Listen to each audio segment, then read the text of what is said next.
اعوذ باللہ من الشیطان الرجیم بسم اللہ الرحمن الرحیم قال یا آدم انبئہم باسمائہم، اللہ نے فرمایا کہ آدم ان کو بتاؤ ان کے نام. فلما انباہم باسمائہم، تو جب انہوں نے بتا دیے ان کو فرشتوں کو ان کے نام، قال الم اقل لکم انی اعلم غیب السماوات والارض، تو اللہ نے فرمایا کہ میں نے کہا نہیں تھا کہ میں جانتا ہوں آسمانوں اور زمین کی تمام غائب چیزوں کو جو تمہاری نگاہوں سے بھی اوجھل ہے، غیب.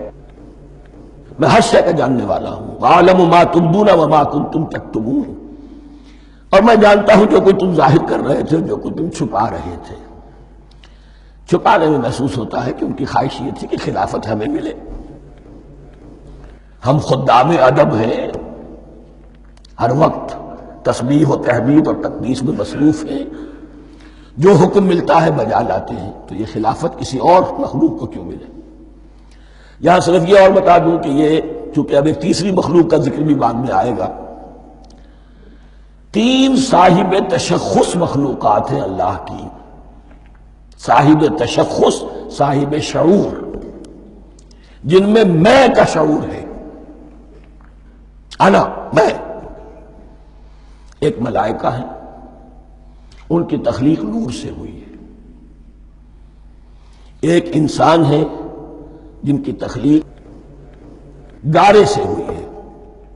ایک جنات ہیں جن کی تخلیق آگ سے ہوئی ہے. باقی حیوانات ہیں، ان میں شعور تو ہے، خود شعوری نہیں ہے. Self consciousness, there is a world of difference between consciousness and self consciousness. انسان جب دیکھتا ہے تو اس کو یہ بھی معلوم ہے میں دیکھ رہا ہوں. کتا بلا دیکھتا ہے، اسے یہ اندازہ نہیں ہوتا کہ میں دیکھ رہا ہوں. دیکھنے کا ایک نتیجہ ہے جو نکل آتا ہے، لیکن میں کا وجود نہیں ہے. یہ انا، سیلف، ایگو، یہ انسان میں ہے، جنات میں ہے، شعور میں، اور فرشتوں میں ہے. ایک نوری مخلوق، ایک ناری مخلوق، ایک زمین کے اس کرسٹ میں یہ جو مٹی اور گارے، مٹی کا اور پانی کا جو ملغوبہ ہے گارے کی شکل میں، اس سے بنا ہے. قال یا آدم انبئہم باسمائہم فلما انباہم باسمائہم قال الم اقل لکم انی اعلم غیب السماوات والارض واعلم ما تبدون وما کنتم تکتمون وَإِذْ قُلْنَا لِلْمَلَائِكَةِ اسْجُدُوا لِآدَمَ فَسَجَدُوا إِلَّا إِبْلِيسَ. اور یاد کرو جب کہ ہم نے کہا فرشتوں سے سجدہ کرو سب کے سب آدم کو، جھک جاؤ آدم کے سامنے. فسجدوا، ان سب نے سجدہ کیا. الا ابلیس، سوائے ابلیس کے. پہلی بات تو یہ سمجھیے کہ تمام ملائکہ کے سجدے کی ضرورت کیا تھی؟ کیا یہ صرف تعظیماً تھا؟ اور تعظیماً اگر تھا تو کیا آدم خاکی کی تعظیم تھی یا کسی اور شے کی تعظیم تھی؟ مکی صورتوں میں یہ بات 2 جگہ واضح کی گئی ہے. فَإِذَا سَوَّيْتُهُ وَنَفَخْتُ فِيهِ مِن رُوحِي فَقَعُوا لَهُ سَاجِدِينَ. جب میں اس آدم کی تخلیق مکمل کر لوں اور اس میں اپنی روح میں سے پھونک دوں، تب گر پڑنا اس کے سامنے سجدے میں. تعظیم اگر ہے تو آدم خاکی کی نہیں ہے، اس کے اندر جو ڈیوائن ایلیمنٹ ہے، جو ڈیوائن سپارک ہے، جو روح ربانی ہے، میری روح، اس کی ہے. اور نمبر 2، اس کی حکمت کیا ہے، علت کیا ہے، غرض و غایت کیا ہے؟ جیسا کہ میں نے عرض کیا، اس کائنات کی اس حکومت کے کارندے تو وہ ہیں. خلیفہ بنایا جا رہا انسان کو، جب تک یہ ساری سول سروس اس کے تابع نہ ہو خلافت کیسے کرے گا؟ دیکھیے میں جانا چاہتا ہوں، چوری کرنے کے لیے جانا چاہتا ہوں، راستے میں کتنے فیکٹرز ہوں گے، کتنے فزیکل فینومینا ہوں گے. میں چلنا چاہتا ہوں، میں زمین کو دھکیلتا ہوں، زمین مجھے دھکیلتی ہے. زمین مجھے نہ دھکیلے تو میں کیسے چلوں گا؟ یہ پوری کائنات جو ہے، یہ جب ہم کو ارادہ کرتے ہیں اور کوئی فیل کرتے ہیں تو اس فیل کے پورے ہونے میں، اس کے ظہور میں نہ معلوم کون کون سے ایلیمنٹس ہیں، کون کون سی فورسز آف دی نیچر ہیں جو ہمارے ساتھ موافقت کرتی ہے تو ہم وہ کام کر سکتے ہیں.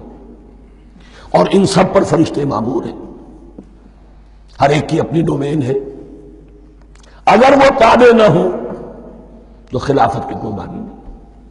خلافت دی گئی ہے، یہ ادھر جانا چاہتا ہے جانے دو، یہ نماز کے لیے مسجد میں جانا چاہتا ہے جانے دو، یہ چوری کے لیے نکلا ہے نکلنے دو، اس لیے کہ اس کو جو اختیار دیا گیا ہے اس کے اختیار کے استعمال میں یہ تمام جو قوتیں ہیں وہ اس کے ساتھ موافقت کرتی ہیں، تب اس کا کوئی ارادہ وہ اچھا ہو یا برا وہ پایہ تکمیل کو پہنچ سکتا ہے۔ یہ گویا کہ سبارڈینیشن اس کے لیے سمبل کہ تمام فرشتوں کو جھکا دیا گیا۔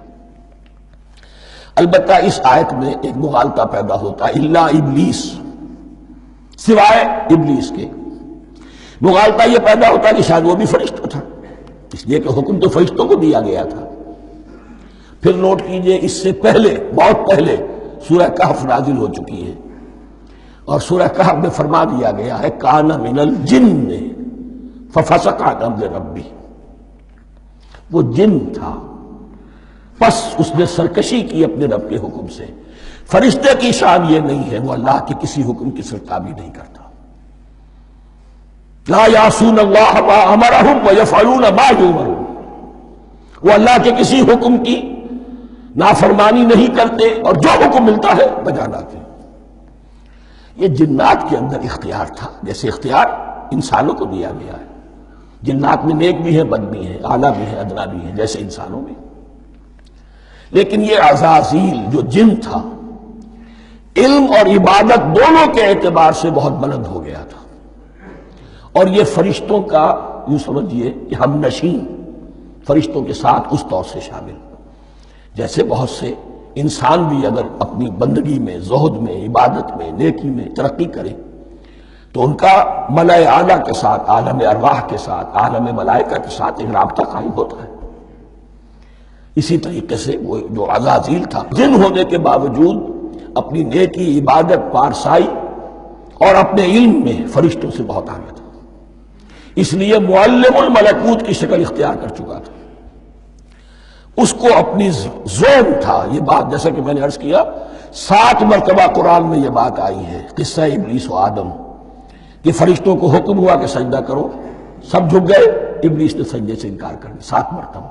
یہ 7ویں مرتبہ ہے جو ہم پڑھ رہے ہیں، مصحف میں پہلی مرتبہ آ رہا ہے، ترتیب نزول میں 7ویں مرتبہ آ رہا ہے۔ یہ آدم و ابلیس کا قصہ اس سے آگے سورہ اعراف میں آئے گا، پھر سورہ ہجر میں آئے گا، سورہ بنی اسرائیل میں آئے گا، سورہ کہف میں آئے گا، سورہ طٰہٰ میں آئے گا، سورہ صاد میں آئے گا، 6 مرتبہ مکی قرآن میں، 1 مرتبہ یہاں۔ تو یہاں اشارہ نہیں کیا، اس لیے مغالطہ ہو سکتا ہے، لیکن یہ کہ سورہ کہف میں آپ کو بتا چکا ہوں کان من الجن ففسق عن امر ربی، اس نے اپنے رب کے حکم سے سرتابی۔ ابلیس اس کا صفاتی نام ہے اب، اس لیے کہ اب لسیبلسو کے معنی ہوتے ہیں مایوس ہو جانا۔ یہ اللہ کی رحمت سے بالکل مایوس ہے، اور مایوس جو ہو جائے وہ شیطان ہو جاتا ہے۔ اب میرا تو چھٹکارا نہیں ہے، جتنوں کو برباد کر سکوں کروں، میری تو عاقبت خراب ہو چکی ہے، جتنوں کو اپنے ساتھ، ہم تو ڈوبے ہیں سنم تم کو بھی لے ڈوبیں گے۔